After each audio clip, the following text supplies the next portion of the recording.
Deep in the Appalachian Mountains, where the fog clings to the trees and the silence is broken only by whispers of the unknown, lies a world of haunting secrets. From ghostly encounters on forgotten trails to chilling legends passed down for generations, the stories you're about to hear are as terrifying as they are unforgettable. Tonight on Creepy Canvas, we're diving into the darkest corners of Reddit to uncover the most spine-chilling tales from Appalachia, a place where the line between folklore and reality is dangerously thin. Turn off the lights, let the sounds of the mountains pull you in, and prepare yourself for stories that will make you question every shadow. The stretched people of Appalachia. The Appalachian Trail attracts tourists from all over the world. Hiking it is considered a rite of passage to some, but the stunning views are what brought my friend and co-worker Jeremy and me to the Smokies. We trekked out Saturday through the mountain trail in North Carolina, just below Tennessee, eager to witness the wildlife and brilliant fall landscapes. The sun cast warm beams through the spruce firs. The sky was a magnificent pinkish-golden hue that resonated within me and filled me with a long-lost appreciation for this world. Lovely, isn't it? Jeremy stated. He bit into a granola bar with a hearty crunch, and a few crumbs landed in his fluffy black beard. He looked like a mid-20s Santa, rosy cheeks and all. Sure beats the office. I don't know, I kind of miss corporate meetings and the soothing sounds of the broken printer. Jeremy's smile widened. Or Greg scoffing at every email request he receives. Something very zen about that, too. Very soul-soothing, he joked back. All right, Office Max, let's hit the trail. The September chill was invigorating, although it was a bit colder than I'd dressed for. I pulled up the hood on my jacket and followed Jeremy's lead, a bit surprised at seeing my stocky friend hiking up the incline so effortlessly. This was the first time we'd done anything together aside from knocking back beers over pool games or the occasional meal out. He married young and usually reserved day trips like these for his wife. She was out west with her family this time, and I was happy to oblige his offer. Twigs cracked beneath my boots as I followed Jeremy. The trees were brilliant gradients of orange, yellow, and green. Basswoods, dogwoods, and magnolias popped in a vibrant patchwork panorama. It was truly breathtaking, and I appreciated Jeremy inviting me along on the nature walk. But then, an hour in, Jeremy decided to stray from the plotted path. We'd rounded a few narrow dirt paths to reach an overhang where Jeremy wanted to take a photo. It was an exposed face of the mountain offering a clear view of a valley below. It was obvious why he decided to take a detour for a photo op. It was gorgeous. I wheezed, a bit out of breath as we finally climbed up the steep ridge. He slapped a gloved hand on my shoulder and I smiled into the phone's camera lens as well. He'd framed a great pic of us with the enormous valley behind us. But then the device slipped from his hand and onto the steep dirt hill. We watched it tumble down into the dense cluster of trees at the bottom. "Fuck!" Jeremy yelled. I really didn't look forward to climbing all the way down, then all the way back up again. "Is it cool if I stay here while you get it?" I asked, eager for a break. My calves were sore and tight, and I was out of breath. "Man, you're such an indoor kid," he smirked. I shrugged. He wasn't wrong. "Sure, I'll see you in a bit." I watched Jeremy descend the steep incline, winding down off the path and into the stark shadows of the woods. "Just keep calling it so I can follow the ring." "No prob," I called back, and Jeremy, just a small form among the valley of pines, vanished. I only then realized how utterly isolated this area of the forest was. We hadn't come across another hiker in over 45 minutes. And I gathered our little detour from the main trail must have taken longer than I'd thought. Aside from the rustling of leaves and the occasional creaking of swaying branches, it was quiet. A loud snapping sound echoed up from the basin, a tree branch, more than likely. I dialed Jeremy's number, and soon after, I heard a very faint ringtone. The phone must have tumbled farther than I realized. I shook my head, well aware his screen was likely shattered and he'd be using mine for photos the rest of the hike. I heard the ringing phone continue for a bit, then stop as it went to voicemail. "See it?" I yelled down the side of the steep incline. The cold air was starting to numb my cheeks. Winter was on its way. No response from Jeremy. I redialed, then listened to the faint ringing from the deep woods below. When it finally went to voicemail once again, I felt a bit anxious. "Jeremy," I yelled down. A woodpecker's rapid knocking carried over the valley from some unseen tree, but no other sound at all. "Jeremy, you okay?" I shouted down. Only the rattling groans of the trees and occasional cracking of branches was heard from below. I decided to go check on him. Hiking down the decline was easy, but I was well aware the climb back up was waiting. I was careful not to slip as I left the trail and edged my way down into the thick wooded valley where Jeremy had vanished. The pines had looked so small from up on the path, but as I descended, I realized they were enormous. It was a dense wilderness in the basin. Light barely penetrated the intertwined pine needles and leaves. "Jeremy," I called out. I should have been within hearing distance, but he still didn't respond. I called his phone once again. It rang close by. I followed the sound, spotting it a few meters ahead on the forest floor. Sure enough, the screen was cracked, but it had miraculously survived. Then I noticed something white and pearl-like on the forest floor. I walked closer and squatted down to analyze it. My guts shifted, and my throat closed a bit as I realized what I was looking at. A human tooth. "Hey Jeremy, are you okay?" I called out. I'd seen him reach the bottom, so I knew he hadn't fallen. Might not be his, I thought, and I peered into the endless pillars of tree trunks that sprawled out into the valley. Though hesitant, I decided to walk a bit in. "Jeremy!" I yelled into the woods. I could hear my own voice faintly echo off the surrounding mountains. I tried to rationalize that maybe Jeremy had just headed a bit inward to relieve himself, but I was getting a bit scared. I felt the fall leaves and pine needles soften my steps as I continued on. I then saw another small white shape on the ground. It was a bloody human molar, roots and all. The leaves surrounding it were flecked with droplets of fresh, red blood. Any notion of bravery was quickly abandoned due to the fact those teeth landed there recently. I needed to get out of the woods and call the police. I turned back and headed towards the wood's edge in a brisk walk, wishing it was closer. I was a good 30 meters in, and I quickened my pace into a brisk jog. I felt a wave of relief when I saw his hand around a tree up ahead. "Jeremy!" I yelled out, but my jog slowed to a stop and my insides went cold. The hand wasn't as far away as I thought it was. Its size had created an optical illusion of sorts. It wasn't Jeremy's. It had long white fingers and bulbous knuckles, and looked distorted as if a normal human hand had been elongated, somehow stretched out to become twice the length. Worry melted into horror as a large, strange head peeked out from the other side of the thick tree. It was horrible. A mess of pale, saggy flesh that clung loosely to an enormous, stretched skull. A bizarre, exaggerated grin that split the face in two was filled with little pointed nubs of teeth, glistening red. There was no visible nose amid the folds of bunched flesh under the eyes, which were the worst feature by far. The eyes were perfectly spherical, white orbs, glossy and wet, that stared at me with eagerness. The way an animal stares at its food. I froze, unable to peel my gaze away from the hideous face that leered at me from behind the tree. It was far too high up as well, nearly 8 feet up from the leafy ground, though it was clearly hunched. I took a hesitant step backward, and, as I did, it emerged. Long, soap-white arms and legs extended from the cover of the thick tree trunk. With knobby knees and pronounced ribs, it resembled a person suffering from starvation, or perhaps extreme anorexia, yet scaled up to the size of a giant. I stepped back a bit more, my boot squishing into something. I glimpsed down to see a mound of pulpy flesh beneath my boot. It was half of a human hand, a wedding band on the base of a finger missing the tip. It was Jeremy's hand.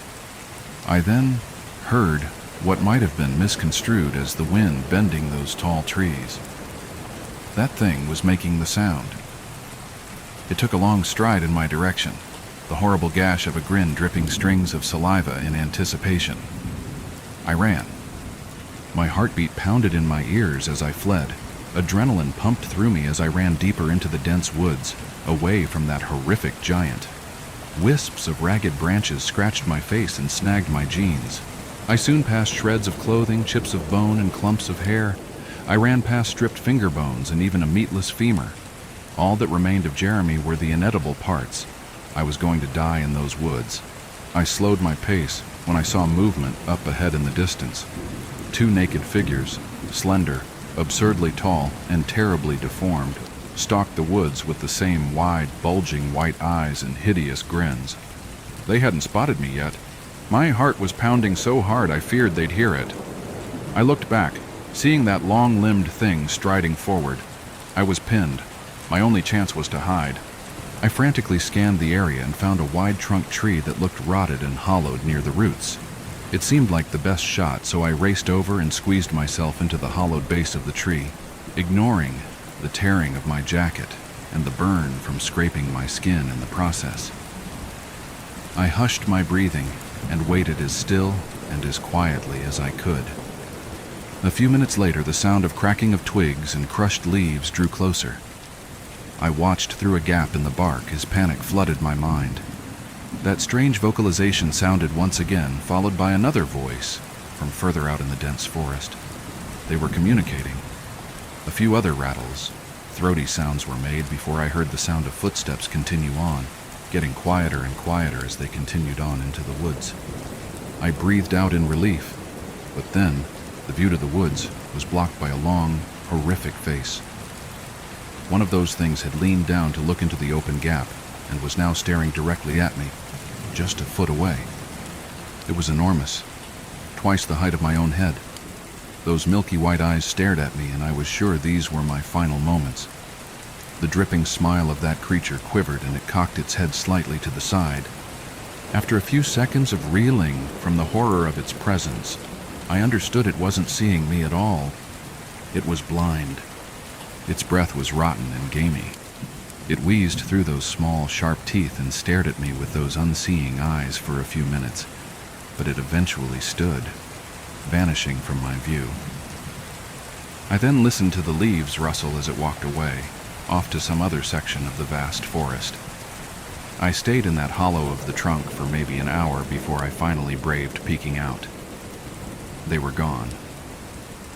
I was cautious to make little noise as I backtracked as best I could. I feared I'd lost my way and was heading deeper still, towards those enormous things, but the mountainside soon became visible through the leaves. I'd gotten back to the area I'd found Jeremy's detached, mangled hand, but it was gone. The cell phone was too, as well as the teeth. Nothing remained of my friend. I climbed out of the valley and began my return, all the while making calls to the park rangers and the local police. By the time I'd made it back to the car, it was surrounded by patrol cars, as well as an ambulance. Officers, rangers, and paramedics were milling about, and they all were eager to question me. I explained the events that had transpired. The police were skeptical, as were the paramedics and rangers, but one weathered older park ranger named Bob took me aside after the statements were made. Bob looked at me with remorse. He then looked out into the sea of trees and spoke. My grandfather told me a folk tale when I was a child, one that terrified me, one he swore was real. The story of the stretched people of Appalachia. It was an old tale of a family that fell into a cave and were trapped ages ago. Incest and evolution kept them going. The kids with the longest limbs were kept alive, the others used for food. Evolution in the cave took their sight, but selective breeding heightened their stature bit by bit each following generation. I wished it to be a scary story to keep kids in line. I never wanted to believe him when he said he saw one in his youth from the mouth of a hidden cave. I never wanted to believe they were real. Bob's eyes grew wide and his voice quivered with fear as he continued, or that they could eventually grow tall enough to get out.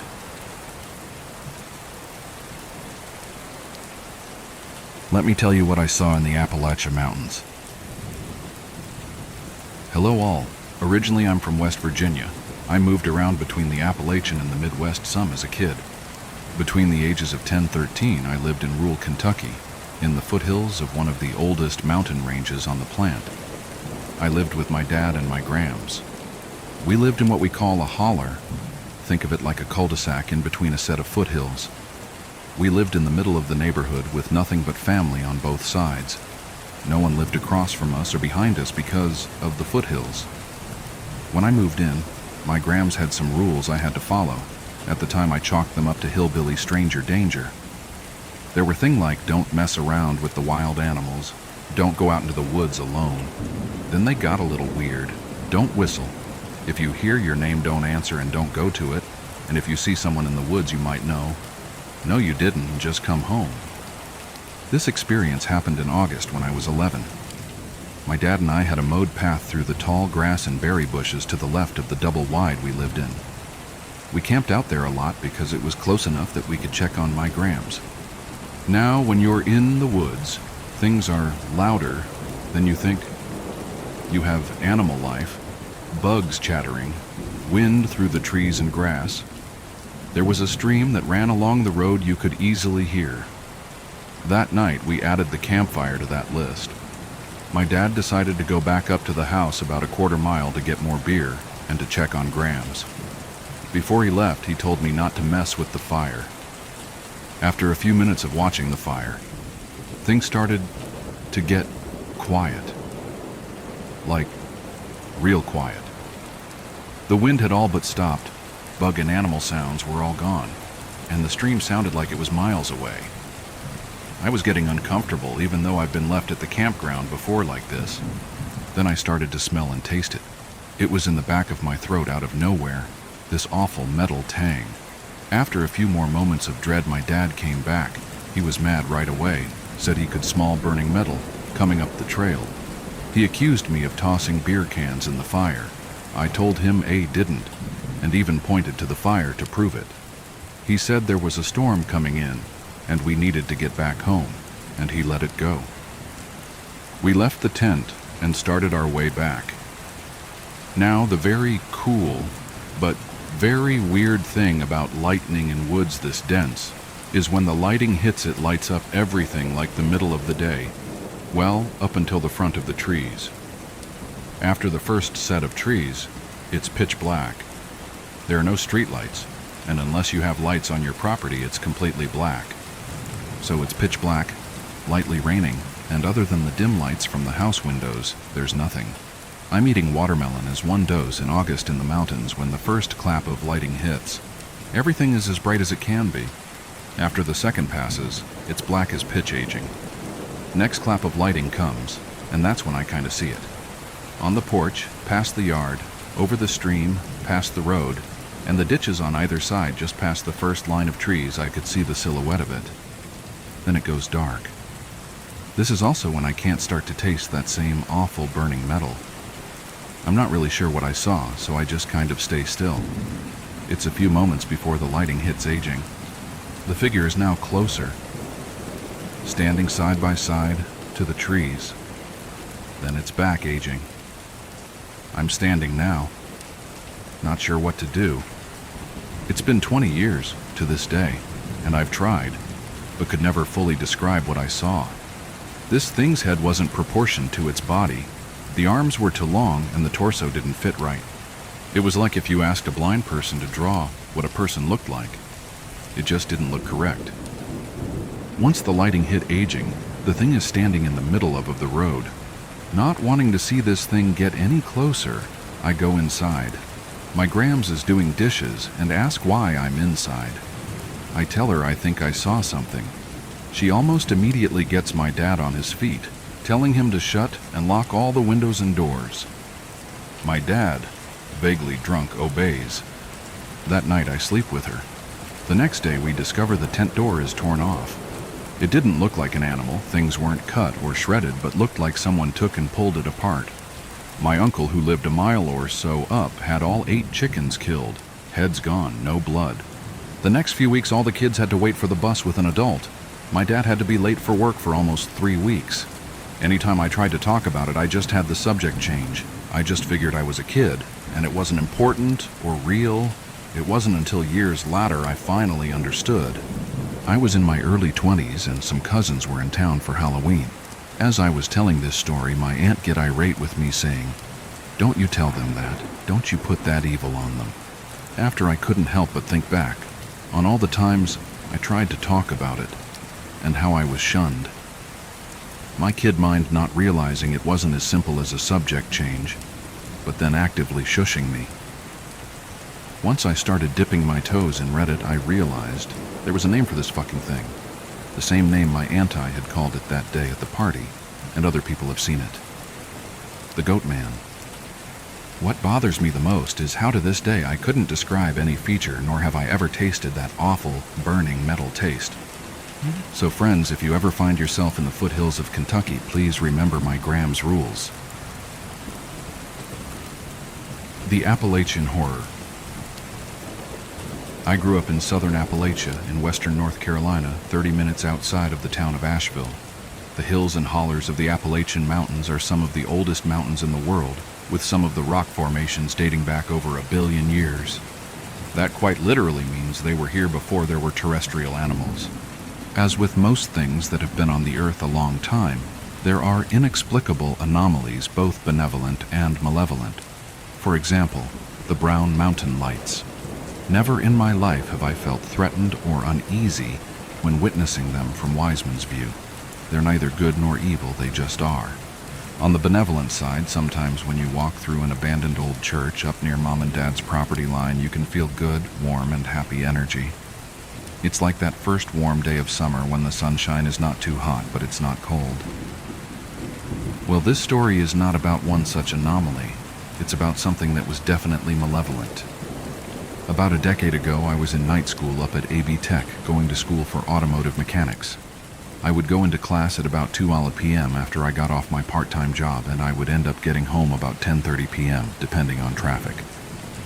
Every night I drove the same road in my old 1973 W200 Dodge pickup. Some nights it would get rather boring and I would take a different route, jump off of I-40 and drive the back roads. On this particular evening, I had decided to just stay on I-40 because I just wanted to go home and go to bed. It was Thursday, and there was no class on Friday, and I wanted to get in bed early so I could go out into the woods and go hiking early tomorrow morning and watch the sun come up. As I jumped off of I-40 onto the exit where my parents lived, the night seemed to get darker, and none of the animals that I could hear through my rolled-down windows made any more noise. The cab of my truck became smaller and smaller, and my breathing quickened. I have never faced any kind of anxiety in my life, but at that moment something felt off, and there was no way I could put my finger on what it was. I came to a stop on the exit ramp, turned to go down the road, and I happened to notice that the gas station off the exit where Mom and Dad lived had no lights on. They were a 24-hour truck stop and always had lights on, but I didn't think about it again after noticing. I just chalked it up to the power being out, but I could not shake the feeling that something was definitely askew. I slowly shifted through all of my old truck's gears, not wanting to make any more noise than an old pickup already did. I leaned over my steering wheel to look up at the moon through the windshield, and there were barely any stars visible, which was way out of the ordinary. If you've ever been to Appalachia, primarily the sparsely populated areas where I'm from, you can see the Milky Way on clear nights. An absence of stars back home is only due to cloud cover or whatever in the hell went on this particular night. As I rounded a particularly sharp left-hand curve and chugged through a straight stretch before the next right-hander, I looked at the ancient, decaying barn I always gazed at when riding that stretch of road and thought about how long that thing had been here, and how many advancements in civilization it had seen. For the split second that my gaze wandered, a very large, sickly-looking dog ran out in front of my truck, no more than 10 feet in front of me. Old Betsy was a good truck, but she didn't stop well. Thump, thump. I heard the fence posts I had left in my truck bounce up out of my bed and then back into it as I slid to a stop. My first thought was, oh God, now I have to go tell these neighbors that I ran over their dog. That shit doesn't go real far with people around here. It can really kind of set them off depending on the dog and the person. As I sat there breathing in the smell of burning rubber, something else found its way into my nose. The stench of rotting flesh. It's not a smell you ever forget once you smell it one time. I didn't pay much attention to it at the time. I just chalked it up to some rotting roadkill nearby. Finally, I thought to myself, let me go check and see who this dog belongs to. I pushed my clutch in, shifted to reverse, and as I looked in my rearview mirror, illuminated by the haunting glow of my reverse lamps, was the same dog. Only it wasn't on four legs anymore. It had stood up, like a man well over 10 feet tall. Only then did it dawn on me that the front of my truck was every bit of 5 feet tall, and this dog was every bit of 5 feet tall at the shoulder on all fours. As it turned its head to look in the direction of my truck, I caught only a glimpse of this creature. It was not a dog, it was not a man. It was somewhere in between, and at the same time entirely separate altogether. Its skin hung loose off of its emaciated and thin frame like a raccoon. Bits of matted fur and dirt and mud clung to its legs like a disease. The right arm seemed a little longer than the left, and they both hung abnormally low in relation to either animal this creature seemed to be. As it regained its senses, it turned and looked into the mirror like it knew exactly where I was sitting. The face was that of a man's, but the very edges of its face seemed to not be totally defined. They seemed to move and change like something you would see at a cellular level in a scientific documentary. There were no eyes, but only sockets where eyes should have been. No hair, and the skin that was dripping off its face was a cold, lifeless gray color. The nose was short and shoved into its face like a bulldog, but the teeth still haunt me. It was definitely carnivorous, and true to form of the rest of its unnatural look, many of the teeth didn't seem to be arranged in a natural way in its mouth. They seemed to fill and spill forth from the indefinable face, almost like they knew the horror they occupied and they were searching for a way out. It stared through my life, into my eyes and past my soul. It seemed like an eternity, but it could not have been more than 5 seconds that I sat there, paralyzed. A light came on at the house next to the road, causing the creature to snap its gaze in that direction and tear off into the woods on its back 2 legs, like a man. I jammed my old truck in first gear and roasted tires all the way through first, snatched second gear, and drove as fast as I could home. When I got to the house, both of my parents were asleep. I went downstairs into my bedroom and loaded every firearm I possessed and locked all of the doors. I couldn't wake them up. Who the fuck would believe that? And at 10:30 on a Thursday night. The basement was eerily quiet that night. Even their dogs that got up to raise hell at outside animals at all hours of the night were dead silent.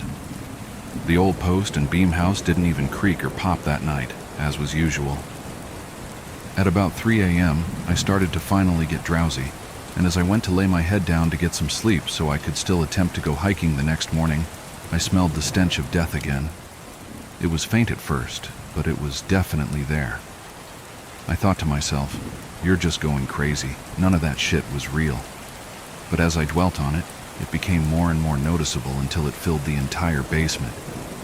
My dad has a home office in the basement with 2 large glass doors that face Pisgah National Forest, an impenetrable 500,000-acre woods.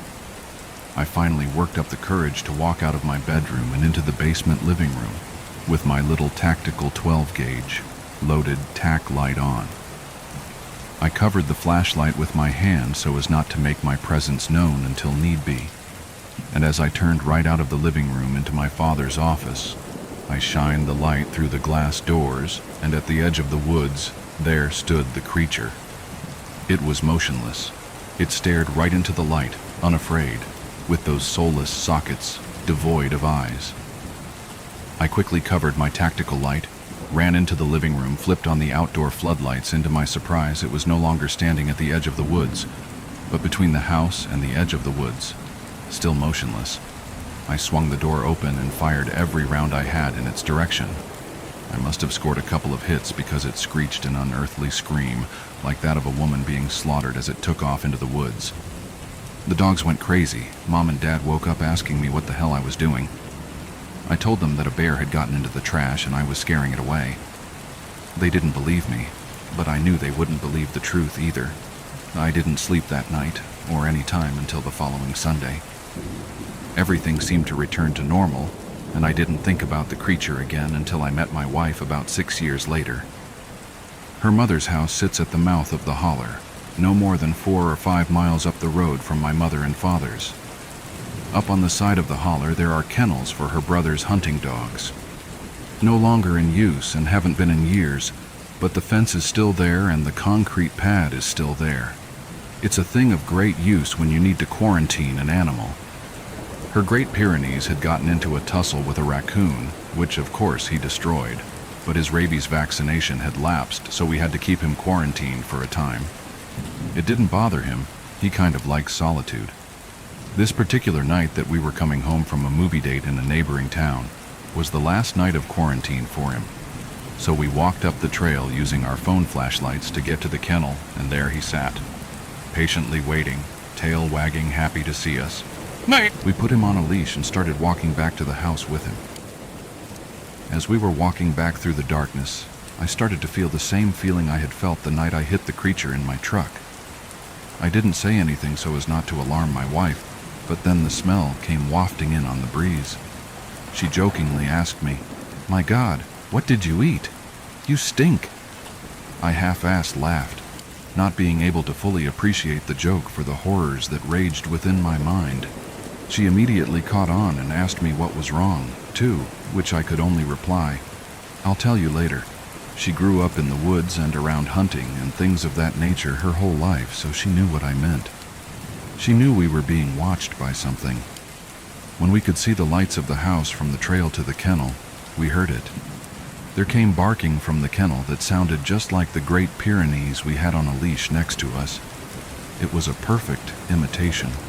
The Pyrenees, being a guardian dog, immediately sensed that something was wrong, and so he turned to face the danger, belting out deep barks and growls in that direction. I don't know if you've ever had to drag a 150 lb dog, but it sucks and is no easy task. I'm 6 ft tall and 240 lb, and it was all I could do to get him back to the house. The barking never ceased the entire time we were running towards the house. In fact, it seemed to grow closer and closer, until it seemed it was coming from inside my own head.